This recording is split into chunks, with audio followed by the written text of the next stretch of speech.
আসসালামু আলাইকুম ওয়া রাহমাতুল্লাহি ওয়া বারাকাতুহু। আমন্ত্রণ সবাইকে বাংলা ভিশনের পর্দায়। দেখছেন আপনাদের প্রিয় অনুষ্ঠান উত্তরা ব্যাংক পিএলসি ইসলামে ব্যবসা বাণিজ্য, পাওয়ার্ড বাই ভিএসএল।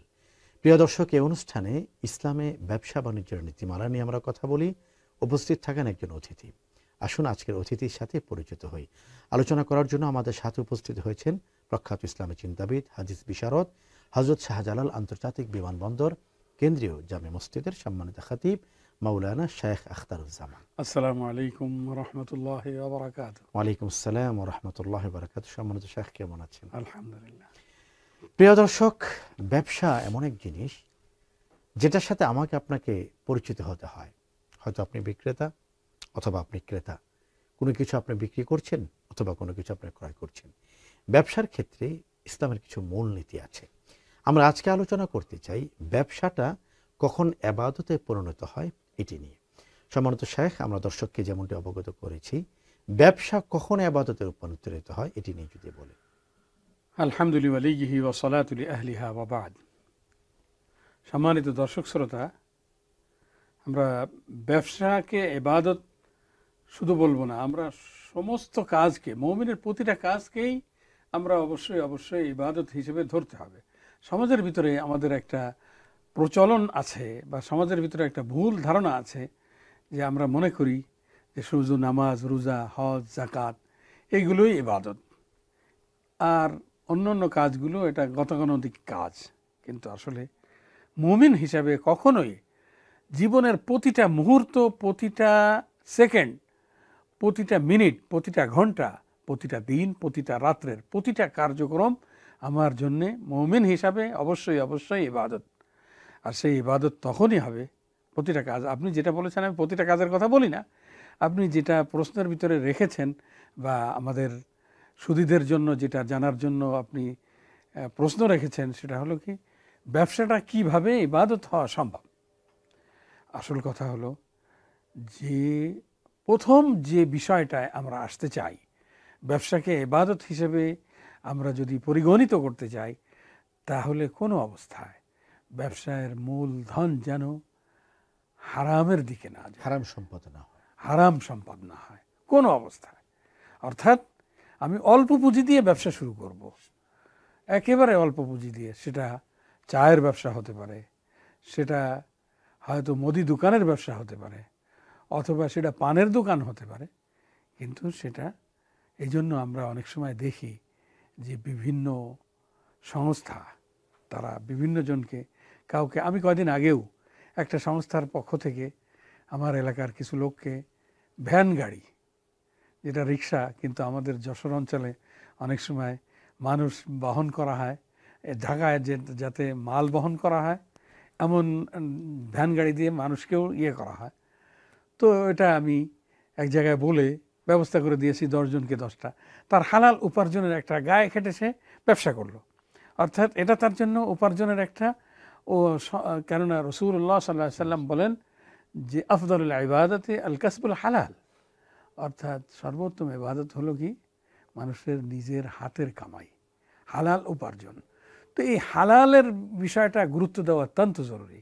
ব্যবসার ক্ষেত্রে যদি আপনি হারাম মাল দিয়ে ব্যবসা শুরু করেন, অবৈধ পন্থায় অর্জন করা কোনো অর্থ দিয়ে ব্যবসা শুরু করেন, তাহলে সেটা কোনো অবস্থায় ইবাদত হবে না, আর সেটা তো কোনোভাবেই আল্লাহ তাআলার দরবারে গ্রহণযোগ্য হবে না। তাহলে 1 নম্বর মূলনীতি হলো কি, যে ব্যবসায়ের মূলধন আমার কি হতে হবে, হালাল হতে হবে। তারপরে 2 নম্বর যে মূলনীতি আমার সামনে রাখতে হবে আল্লাহ তাআলার ইবাদত হওয়ার জন্য একটি ব্যবসা, সেটা হলো কোনো অবস্থায় তার ভিতরে ধোঁকাবাজি যেন না থাকে। অর্থাৎ মানুষ এখানে খেয়ানতের কোনো কিছুই যেন আমরা না পাই। আমানতদারির সাথে যদি ব্যবসা হয়, তাহলে আরও কিছু মূলনীতি আছে, সেই মূলনীতিগুলো যখন আমরা ব্যবসায়ের ভিতরে লক্ষ্য রাখব, অবশ্যই আমাদের ব্যবসা হালাল হবে এবং তার মাধ্যমে আমরা আল্লাহ তাআলার সন্তুষ্টি লাভ করতে পারবো এবং প্রতি ব্যবসায়ের ব্যয় করা প্রতিটি মুহূর্ত ইবাদত হিসেবে পরিগণিত হবে। আপনি সকাল 9টা থেকে দোকান খুলে বসবেন আর রাত্র 9টা পর্যন্ত আপনি এই ব্যবসায় শ্রম দিবেন, কিন্তু এর মাঝখানে আরও কিছু কাজ আছে, সেগুলো একটা বিষয় হলো কি শেখ, আমরা যেটা দেখি সমাজে যেটা চলছে, চাকরিজীবী থেকে ব্যবসায়ীদের ইয়াকিনটা একটু মজবুত, ইমানটা একটু মজবুত। এটার কারণ হলো চাকরিজীবী তিনি তো জানেন মাস শেষে ফিক্সড বেতন তার। তো ব্যবসায়ী যিনি, আপনি যেটা বলছেন যে তিনি সকালে যখন দোকানের শাটার খুলছেন, তো তিনি তখন আসলে দোকানের শাটারটা খুলছেন না, বরং আল্লাহর কাছে দুয়ার হাত খুলছেন। তিনি জানেন না যে আজকে তিনি ক টাকা বিক্রি করবেন, অবশ্যই প্রফিট হবে কিনা, কাস্টমার আসবে কিনা। চমৎকার বলছেন। আপনার কাছে ফিরে আসবো ছোট্ট একটি বিরতি পেরিয়ে। প্রিয় দর্শক, দেখছেন আপনাদের প্রিয় চ্যানেল বাংলা ভিশনের পর্দায় উত্তরা ব্যাংক পিএলসি ইসলামী ব্যবসা বাণিজ্য, powered by Bikrampur steel limited.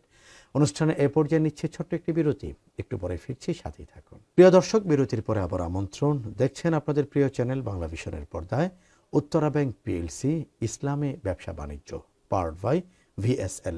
আমরা আজকে আলোচনা করছি কোন ব্যবসা এবাদত, আর এটি নিয়ে কথা বলছেন মাওলানা শায়েখ আখতারুজ্জামান।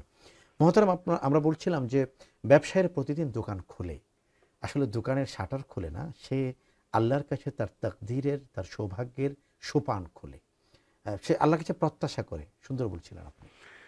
জি। তো একজন সকাল থেকে সন্ধ্যা পর্যন্ত এই যে এত একটা লম্বা সময় সে দোকান খুলে বা ব্যবসায়ের জন্য তার প্রতিষ্ঠানকে খুলে সেখানে সে অপেক্ষা করছে আল্লাহ তাআলার পক্ষ থেকে যেন তার সুন্দর রিজিকের ব্যবস্থা হয়।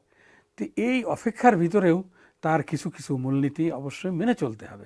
তাহলেই তার এই অপেক্ষাটা, এই যে দোকানের ভিতরে বসে বসে সে কাস্টমারের অপেক্ষা করছে বা ক্রেতার অপেক্ষা করছে, এই অপেক্ষাটাও ইবাদতে পরিগণিত হবে।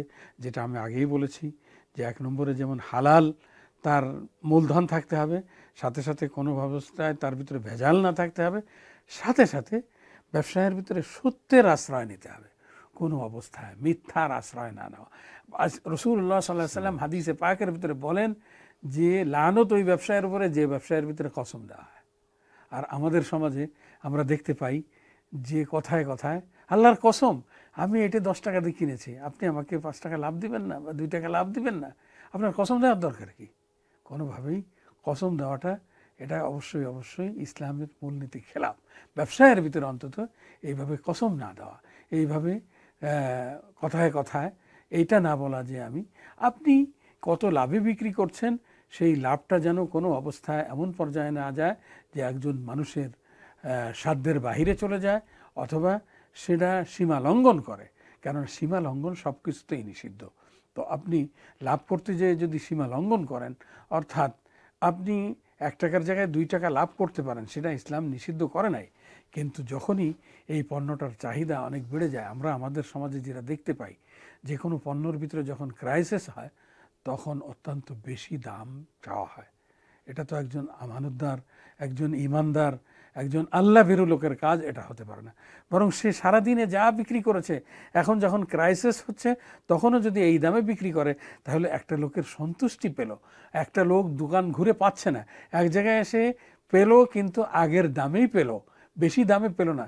তখন তার ভিতরে যে অনুভূতি কাজ করবে, তার ভিতরে যে সন্তুষ্টি কাজ করবে, এই সন্তুষ্টিটাই তার বরকতের জন্য সবচেয়ে বড় সোপান, সবচেয়ে বড় সম্বল। আর আমরা এই সম্বলকে হারিয়ে আমরা দুনিয়ার সামান্য লাভের জন্য আমরা কি করি? আমরা যখন মানুষ ঠেকায় পড়ে বা মানুষ বিপদে পড়ে, যখন ক্রাইসিস তৈরি হয়, তখন আমরা অনেক বেশি দামে আমরা এই জিনিসগুলো বিক্রি করতে দেখি। এই রমজান মাসেও আমরা দেখতে পাবো যে বিভিন্ন জিনিস, এই রমজানের আগে আমরা দেখতে পাবো বিভিন্ন পণ্যের দাম স্বাভাবিক আছে, রমজান আসার সাথে সাথে সেই পণ্যের দামগুলো বেড়ে গিয়েছে। ওই পণ্য তো একই সময় আমদানি করা, কিন্তু তারপরেও কেন এইভাবে বাড়ানো হচ্ছে? অর্থাৎ মানুষের চাহিদা বাড়ছে, এই জন্য আমরা বেশি দাম চাইলেই আমরা পাবো। এটা হলো আল্লাহ তাআলার প্রতি আমাদের আস্থার অভাব, আল্লাহ তাআলার প্রতি আমাদের বিশ্বাসের অভাব, তাকওয়ার অভাব, খোদাবিতের অভাব, যার জন্য আমাদের এই ব্যবসা অনেক ক্ষেত্রে লাভের লাভ আমরা পাচ্ছি, কিন্তু এর মাধ্যমে আল্লাহ তাআলার সন্তুষ্টি পাচ্ছি না। আর যখনই আল্লাহ তাআলার সন্তুষ্টি পাচ্ছি না, তখন আমার এই ব্যবসা ইবাদত না হয়ে শুধু দুনিয়ার লাভেরই একটা মাধ্যম হচ্ছে। এই জন্য মুসলমান হিসাবে অবশ্যই অবশ্যই আমার নিরিখ তো এটাই থাকা দরকার যে আমার এই ব্যবসা যেমন দুনিয়ার লাভের জন্য হবে, সাথে সাথে এটা পরকালে আল্লাহ তাআলার কাছে ইবাদত হিসেবে পরিগণিত হয়ে সওয়াবের মাধ্যম হবে। আমার প্রতিটা কাজ, ব্যবসায়ের প্রতিটা পদক্ষেপ এটাও সওয়াবের কারণ হবে। এটা একমাত্র সম্ভব যখন আমরা প্রকৃত অর্থে আল্লাহর ভয় আমাদের ভিতরে থাকবে, সত্যবাদিতা আমাদের ভিতরে থাকবে, আমানতদারি আমাদের ভিতরে থাকবে, এবং হালাল এর চিন্তা আমাদের ভিতরে থাকবে। সম্মানিত শেখ, আপনাকে অনেক ধন্যবাদ জানাচ্ছি অত্যন্ত চমৎকার একটি বিষয় নিয়ে কথা বলার জন্য। আপনাকে ধন্যবাদ। সম্মানিত দর্শক, এতক্ষণ পর্যন্ত আপনাদের প্রিয় চ্যানেল বাংলা ভিশনের পর্দায় আপনারা দেখলেন আপনাদের প্রিয় অনুষ্ঠান উত্তরা ব্যাংক পিএলসি ইসলামে ব্যবসা বাণিজ্য, powered by Bikrampur steel limited. আজকের অতিথি যে আলোচনাগুলো করলেন যে আমাদের ব্যবসা বাণিজ্যের মূল চিন্তা হতে হবে আল্লাহর সন্তুষ্টি। আল্লাহ যদি খুশি হন আমার সব কিছু সুন্দর হবে, বরকতময় হবে।